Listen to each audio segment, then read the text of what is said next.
When it comes to the upcoming Loki series from Marvel Studios, a lot of unexpected things are factoring into it. Just exactly how are they going to make us care about this Loki most of us hated prior to him actually turning a new leaf? Well, as it turns out, they have an interesting approach towards this, so let's talk about how Loki is going to have a somewhat fragmented mind.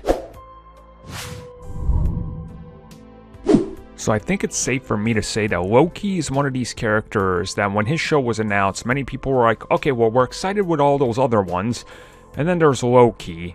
And then the more we hear about it, the more interesting it sounds. Now, recently, one of the writers for the show actually got to sit down with the Writers Panel podcast and talk about the upcoming show. And I was just listening to it if you guys want like a little bit more detail on some of the inner workings of writing for, various projects.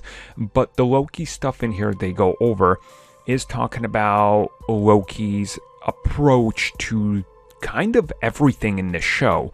And what they talk about is that he is going to, throughout this show, have a identity struggle. That he's going to be struggling with who he is, who he wants to be, and who he was. Now, who he was, I'm referencing the fact that, obviously this is a different Loki, and the Loki that died, the character we're following, is not going to be him. So he's obviously going to see some of those things and be like, well, how did this person who's from the Avengers timeline, who's trying to destroy Earth, go to become a character that ultimately kind of is willing to give up life to save Earth, right?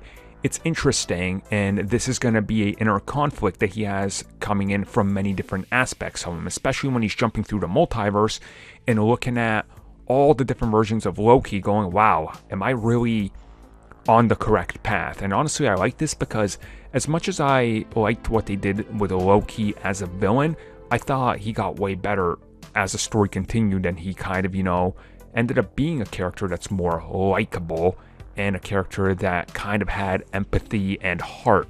And I hope that this series really kind of makes this new Loki we're going to follow on par or even better than the one we ultimately had. But, and that still remains to be seen. But overall, I'm excited. It sounds like they're going in a good personal story-driven direction, which is exactly what I was hoping for.